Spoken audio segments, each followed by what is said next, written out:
Ya, selamat pagi, Kak. Mungkin kita akan mengenang sedikit apa yang terjadi di 20 tahun lalu, tepatnya di tanggal 26 Desember 2004, telah terjadi gempa bumi dan tsunami di Aceh. Gempa ini berkekuatan sebesar 9,3 skala Richter yang menimbulkan tsunami terbesar di sejarah Indonesia. Kalau boleh tahu, apakah ada hal unik yang dialami Bapak dalam bencana alam ini? Nah, pertanyaan yang eh, yang sangat terkait dengan keunikan ini ya, ada tentunya ada. Karena kebetulan saya pada awal atau saya dengan wilayah yang terkena dampaknya, sebagian wilayah yang terkena dampaknya mempunyai keterikatan yang lebih dekat dengan adanya hubungan beberapa teman di sana yang hidup di sana. Demikian. Contohnya, seperti apa mungkin boleh diceritakan apa yang terjadi di temannya di Aceh ketika tsunami itu? Ya, jadi teman-teman saya itu seperti apa sih di sana gitu kan? Artinya kedekatan kami itu seperti apa? Kedekatan kami itu karena memang hubungan kerja dengan instansi kami saat itu masih di BPPT, dan kedekatan karena pekerjaan inilah yang menyebabkan kami sering berkontak-kontak dan juga saling mengetahui kondisi eh, fisik dan yang lain dalam kesehariannya. Misalnya teman kami itu tinggalnya di mana, di Sabang. Karena Sabang itu adalah pulau Weh yang relatif kecil, sehingga sudah sempat juga saya telusuri ke semua titik di pulau tersebut, bahkan mengelilingi Pulau Weh pun sudah. Jadi saya tahu persis si A itu tinggal di mana, si B tinggal di mana, si C tinggal di mana. Dan terkait dengan kejadian tersebut, eh, pada saat hari Minggu ya, hari Minggu sekitar jam 8 pagi terjadi kejadian tersebut kan. Nah, tidak lama kemudian ternyata banyak SMS masuk dalam HP saya, karena masih zamannya SMS ya.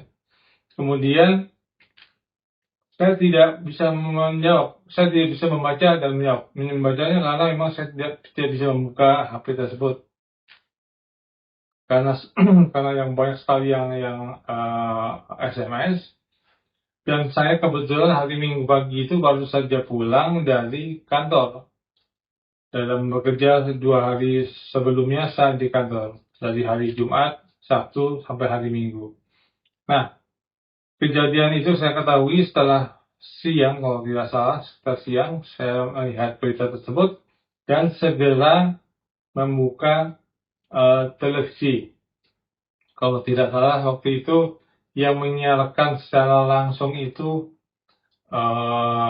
Metro TV ya, Metro TV yang menyiarkan langsung, dan beritanya yang adalah secara visual yang ditampilkan adalah kenaikan muka air di daerah Aceh Utara. Aceh Utara itu masih sempat diliput oleh Metro TV. Tapi Banda Aceh, bahkan daerah-daerah lain itu tidak diketahui sama sekali.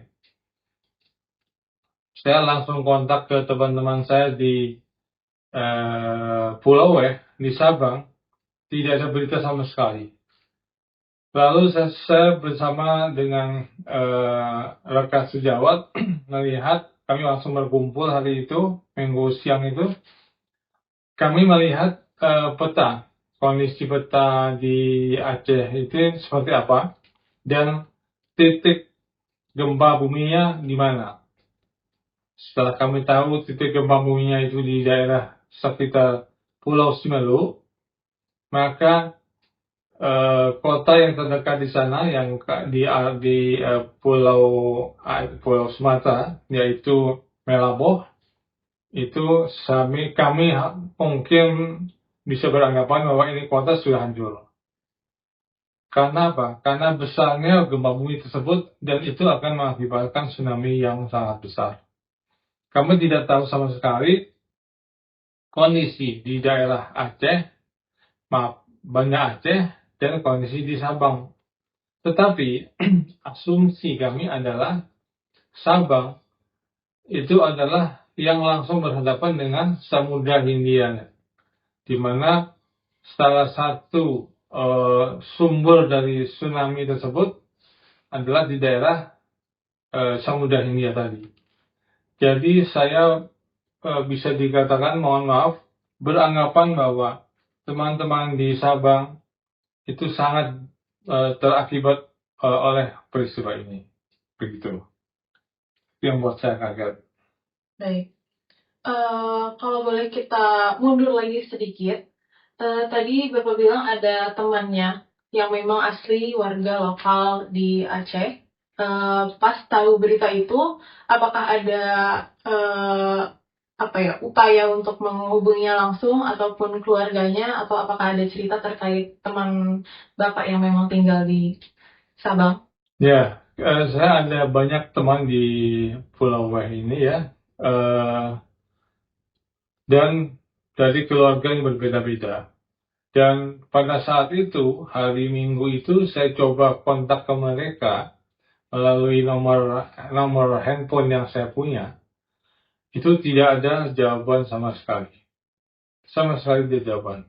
Saya tidak tahu saat itu kondisi komunikasi di sana seperti apa. Apakah komunikasi itu benar-benar hancur atau ada tapi karena banyak traffic yang di sana sehingga tidak bisa tersalurkan sinyalnya. Nah, itu yang saya belum mengetahui saat itu.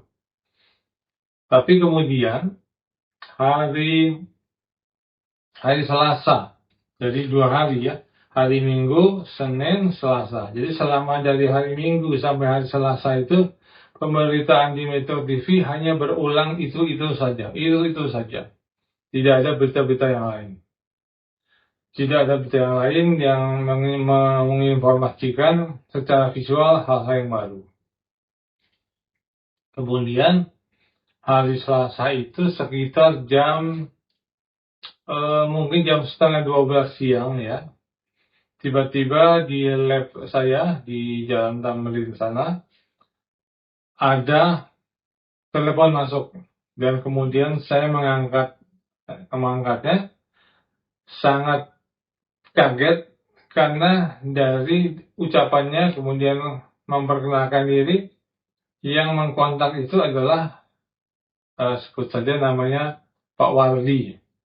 Nah, Pak Wardi ini kontak saya dengan mengatakan kondisi kami aman-aman saja di sini, tetapi kami tidak bisa mengkontak keluarga yang ada di Banda Aceh. Jadi saya juga heran loh, kok malah nggak bisa dikontak ke Banda Aceh ya? Padahal dari Pulau Weh itu ke Banda Aceh kan relatif dekat ya, relatif dekat. Nah, tapi kemudian saya juga setengah hati lagi itu merasakan bahwa ini yang telepon siapa sebetulnya. Terus terang, saya tidak yakin 100% bahwa itu suara dari Pak Wardi.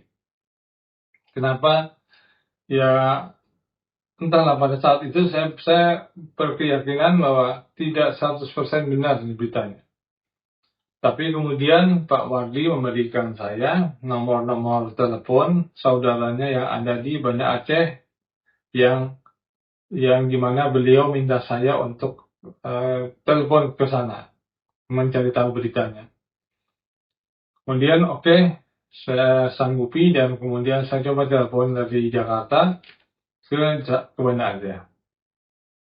Berulang kali saya telepon, nggak bisa masuk juga. Sampai kemudian sekitar jam 12-an ya, artinya setengah jam dari beliau telepon pertama. Saya menerima telepon lagi dari beliau, dari Pak Warji ini. Dan disitulah saya baru yakin bahwa itu adalah suara Pak Wardi sebenarnya. Kenapa? Karena 2 kali telepon dengan nada yang sama, dengan berita yang sama. Dan dengan sangat menyesal saya katakan bahwa, Bang, kami manggil saling Bang, ini pakai Bang, bilang, Bang Wardi, mohon maaf, saya tidak bisa menghubungi nomor-nomor yang Anda berikan kepada saya. Karena sampai saat itu saya tidak tahu kondisi komunikasi di Sabang dan juga di Banda Aceh. Yang kemudian sekian waktu kemudian saya ketahui bahwa di sana benar-benar masalah komunikasi terputus total.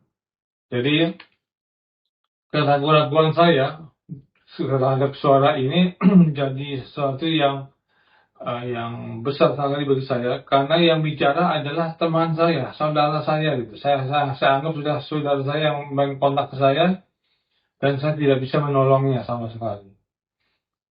Jadi saat itu pada hari Selasa, setelah minggu kejadian, Senin, hari Selasanya kejadian, beliau kontak ke saya yang ada di Jakarta melalui telepon. Saya nggak tahu bisa bagaimana menelponnya dari Sabang, dan ternyata beliau bisa kontak ke Jakarta.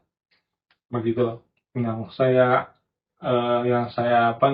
alami pada peristiwa ini. Saya tidak terkait langsung secara fisik saya ke sana melakukan pertolongan dan sebagainya, nggak mungkin ya, karena saat itu saya tidak memungkinkan untuk ke sana, dan juga dari sisi tupoksi saya tidak di kebencanaan, jadi saya tidak berada pada posisi siap siaga untuk pergi ke daerah-daerah bencana tersebut. Tapi ya ada syukurnya juga dengan menerima berita bahwa teman saya tersebut, Pak Wardi, dan juga semua teman-teman di Sabang, di Pulau Weh itu, semua sehat-sehat. Dan menurut berita terakhir saya terima saat itu, bahwa di Weh tidak ada korban akibat tsunami. Semua aman. Sekalipun air laut sempat naiknya sampai saat itu sampai di daerah di daerah perdagangan, tapi tidak menghancurkan, tidak membuat masyarakat atau sebagian masyarakat di sana meninggal. Tidak.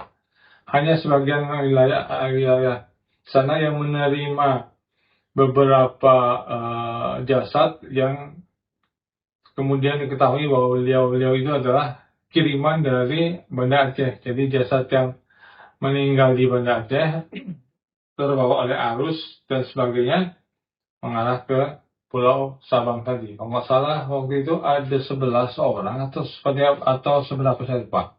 Kira-kira begitu.